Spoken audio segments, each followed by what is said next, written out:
खबर यूपी के बलिया से है, जहां अखिलेश यादव द्वारा नीतीश कुमार को दिए गए सुझाव अंकल अब मोदी को छोड़ दो, जिसका पलटवार करते हुए उत्तर प्रदेश सरकार की पूर्व मंत्री उपेंद्र तिवारी ने कहा, अखिलेश यादव राहुल गांधी कब किसको छोड़ेंगे, कब किसको पकड़ेंगे या खुद ही नहीं जानते हैं। अखिलेश यादव अपने पिताजी को छोड़ सकते हैं, वो नीतीश को बिल्कुल सुझाव दे सकते हैं।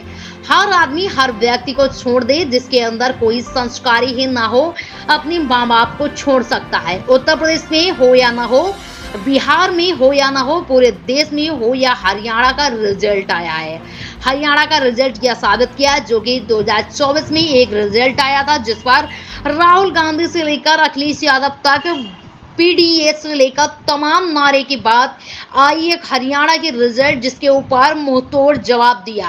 बलिया की राजधानी रोड चलाकर के मंगल मोटर्स के उद्घाटन करने बाद पहुंचे पूर्व मंत्री तिवारी मुख्य अतिथि के रूम में। उन्होंने बताया, मंगल ग्रुप में बलिया वालों के लिए बड़ा तोहफा दिया है। इसके दौरान उन्होंने मीडिया से सवाल का जवाब देते हुए अखिलेश यादव नीतीश कुमार पर दिया बड़ा बयान, अंकल मोदी छोड़ दो, जिस पर जमकर हल्ला बोल हुआ। हरियाणा चुनाव के बाद जो परिणाम आया चौंकाने वाला था, क्या वजह रही? मैं तो कभी चौंकाने वाला नहीं सोच रहा था। मुझे पूरा ध्यान था, इवन जब वो आप लोगों की सर्वे रिपोर्ट आ गई लास्ट में पोलिंग के बाद, तब भी मुझको इंडिविजुअल लगता था कि ये गलत है, क्योंकि वहाँ पर एंटी जाट पोलिंग थी। ये मुझको आइडिया, बहुत सारे लोग परिचित हैं। वहाँ के बहुत दबंग और बहुत ही दमन करने वाली कौम है जाट, जिसके खिलाफ पोलिंग थी। और बीजेपी ने ओबीसी कार्ड खेल करके गरीबों को इकट्ठा कर लिया। और आप जानते हैं, गरीब वोट देता है तो आप कहेंगे तो आपको भी कहेगा, और वो कहेंगे तो उनको भी, और बूथ पर वोट दे करके घर चला जाता है। इसका आइडिया आप मीडिया वाले लोग नहीं लगा पाए कि जो लोअर तबका है वो पूरा शेड्यूल कास्ट हो, ओबीसी हो, अन्य भी बिजनेस क्लास है, पूरा चैनलाइज हो गया था। इसलिए वो परिणाम आना ही था, कोई अनएक्सपेक्टेड नहीं। अनएक्सपेक्टेड ये है कि विकसित लोगों का इंटरव्यू लेकर के आप लोग चला देते हैं, ये था अनएक्सपेक्टेड। जिस तरीके से देखा जाए कि वहाँ पे जिस विधानसभा में राहुल गांधी ने जलेबी खाई और वहाँ फैक्ट्री लगाने की बात कह रहे थे, वो भी सीट कांग्रेस हार गई, क्योंकि वहाँ एक गढ़ था कांग्रेस का। देखिए, राजीव जी एक लगनशील और प्रतिभा विहीन प्राणी है। वो कालिदास हैं, कब क्या बोल करके अपनी पार्टी का नुकसान कर लेंगे, उसको पार्टी वाले भी नहीं जानते और वो भी नहीं जानते हैं। नहीं तो उनको धरातली ज्ञान का अभाव अभी भी है, जबकि एक लंबी पदयात्रा के बाद परिपक्वता आ जानी चाहिए, वो चीज़ नहीं दिख रही है। और कहीं न कहीं से देश में माननीय प्रधानमंत्री जी ने परिवारवाद के खिलाफ जो एक माहौल बनाया है, तो इन लोगों के खिलाफ जनता का ध्यान अब समाप्त हो चुका है। इन लोगों को नए सिरे से विचार करना चाहिए। और राहुल जी जब तक लीड करेंगे कांग्रेस को, मुझे नहीं लगता कि कांग्रेस कभी सर्वाइव करेगी। तो आज विजय दशमी है, जिस तरह से बुराई पर अच्छाई की जीत होती है, आज क्या कहेंगे जनता को, क्या अपील करना चाहेंगे आप लोग? देखिए, पूरी बुराई पर अच्छाई की जीत हो रही है। विगत 50-60 साल से इस देश की भावनाओं के विपरीत काम हो रहा था। आप खुद देखिए, यहीं चिलकहर रेलवे स्टेशन यहाँ खड़ा हो जाए, आपको लगेगा कि वही बलिया है।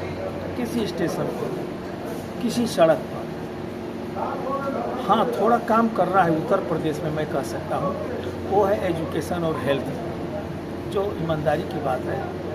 हम लोग जैसे अब हमारी सर्विसिंग होने बलिया से बाहर नहीं जाएगी किसी भी गाड़ी का, वैसे ही बलिया के मरीज बलिया से बाहर न जाएं, इसकी व्यवस्था सरकार करने में लगी है, होनी भी चाहिए।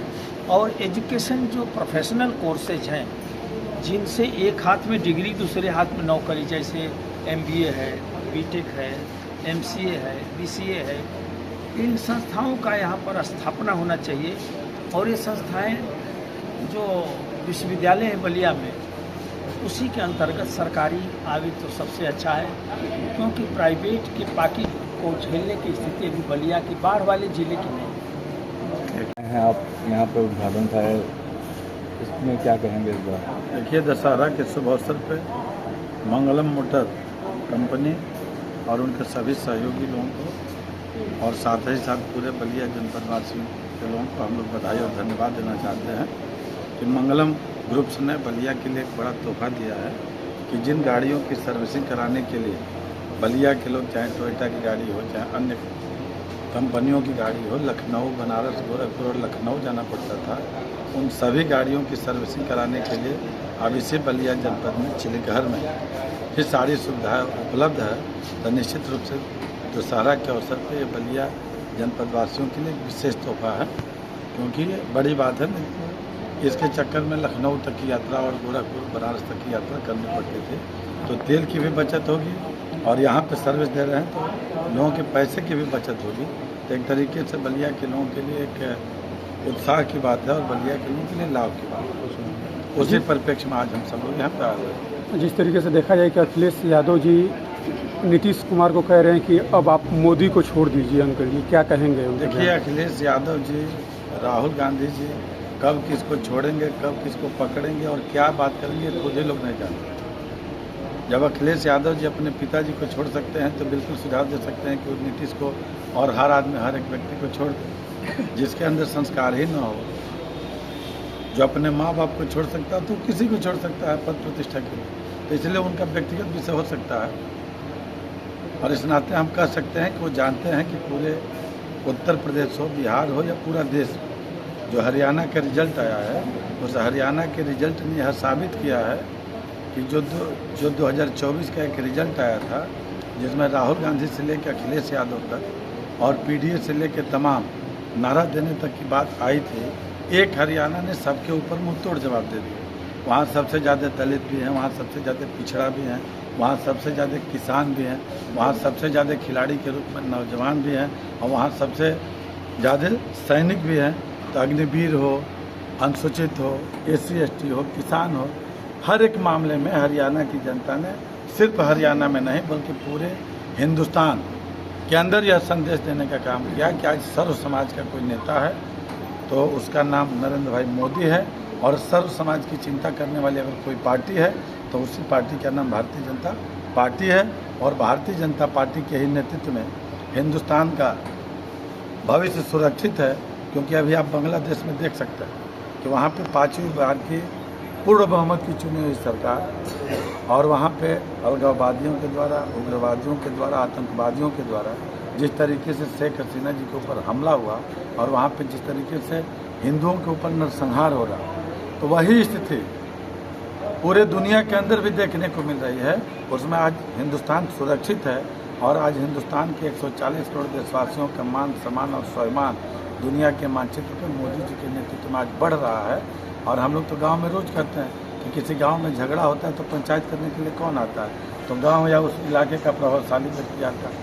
तो आज हिंदुस्तान के लोगों की वह ताकत बढ़ी हुई है कि चाहे रसिया और यूक्रेन का युद्ध हो, चाहे इजराइल और हमास का हो, चाहे दुनिया के किसी कोने में किसी के बीच झगड़ा हो, तो आज पूरे दुनिया की तरफ से डिमांड हो रही है कि माननीय मोदी जी आइए और हमारे झगड़े को सलटाइए। तो इसलिए आज हिंदुस्तान का वर्चस्व पूरे दुनिया के मानचित्र पर बढ़ रहा है। आज 13वें नंबर से 5वें नंबर की अर्थव्यवस्था के रूप में हिंदुस्तान आया है। माननीय मोदी जी ने 2027 तक तीसरी अर्थव्यवस्था के रूप में लाने का किया है। और इस दृष्टिकोण से राहुल गांधी जी हो, चाहे अखिलेश यादव जी हो, ये लोग नारा देने का काम करते थे, जैसे खटा खट खट खट। अभी बड़े भाई राम इकबाल सिंह जी ने कहा कि वो बचकाना बयान देते हैं, तो वाकई में माननीय मोदी जी की नज़र में आज 79% लोग गरीबी रेखा के नीचे हैं जो फ्री में राशन पाते हैं। तो अगर 140 करोड़ का 79% निकालेंगे तो 100 करोड़ से ऊपर जाएगा। और 100 करोड़ लोगों को 1-1 लाख रुपया फ्री में खटाखट देने की बात राहुल गांधी करते हैं, तो थोड़ा 100 करोड़ में 1 लाख से गुणा करिए और तब निकालिए कि हिंदुस्तान का बजट है क्या।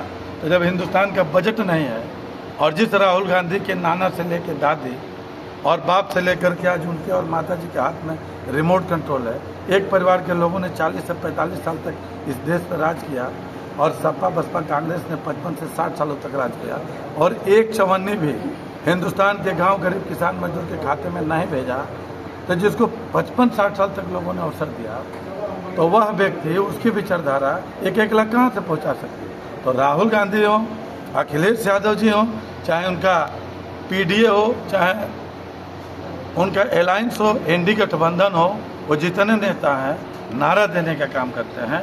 और मोदी जी और भारतीय जनता पार्टी उनके सहयोगी दलों के नेता हैं जो कहते हैं वो करके दिखाते हैं। अगर मोदी जी ने कहा कि सबका साथ सबका विकास, तो 2019 में 2 नारा और बढ़ाया कि सबका विश्वास और सबका प्रयास। आज 4 नारे में ही पूरा हिंदुस्तान भी समाहित है और दुनिया के मानचित्र पर हिंदुस्तान का वर्चस्व बढ़ रहा है।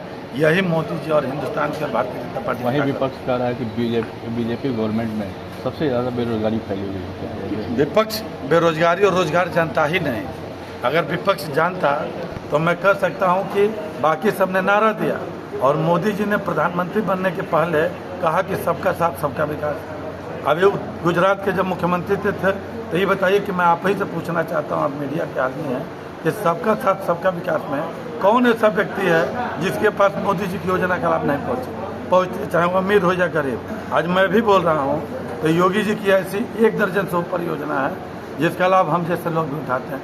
कोरोना का 3 इंजेक्शन हमें भी फ्री में लगा है। माननीय प्रधानमंत्री मातृत्व वंदना योजना का नाम हमारे परिवार में भी लोग उठाते हैं। सुकन्या समृद्धि योजना, उसका लाभ हम भी लेते हैं। किसान सम्मान निधि है, जिसके पास 1 कट्ठा जमीन है, हिंदुस्तान के एक लोग लेते हैं। और आज मोदी जी ने कहा कि सबका साथ सबका विकास, तो किसी के परिवार में किसी भी माँ बहन के पेट में बच्चा गर्भ धारण करने से लेकर अब पूरी जिंदगी इस धरती पे जीने और श्मशान घाट तक जाने की चिंता अगर किसी नेता ने किया तो उसी का नाम है नरेंद्र भाई मोदी। और मोदी ने कहा नहीं कर को दिखाया, और इसलिए बाकी नेता नारा देते हैं। आज को बोलने के लिए समाज में आईने की तरह एक लीडर के तौर पे, पारदर्शिता के तौर पे दिखना पड़ेगा, दिखाना पड़ेगा। चाहे वो अखिलेश जी हों और चाहे राहुल गांधी जी हों। यह काम उत्तर प्रदेश हिंदुस्तान की जनता ने उन दोनों लोगों को और उनके परिवार के लोगों ने दिया है। अखिलेश यादव से लेकर मुलायम सिंह तक 4 बार उत्तर प्रदेश के मुख्यमंत्री के रूप में रहे हैं। लेकिन जितने गुंडा माफिया थे उनको संरक्षण देने का काम और उनके घर बैठकबाजी करने का काम ये लोग करते थे, और उस गुंडा राज पर लगाम लगाने का काम आज योगी जी किया है। इसलिए माफिया राज का खात्मा। तो इसलिए मोदी जी और योगी जी की तुलना अखिलेश और राहुल गांधी करने की स्थिति में नहीं है, और भारतीय जनता पार्टी के नेताओं की तुलना और भारतीय जनता पार्टी के कार्यकर्ताओं की भी तुलना करने की स्थिति में सपा बसपा कांग्रेस के नेता कार्यकर्ता नहीं है। धन्यवाद।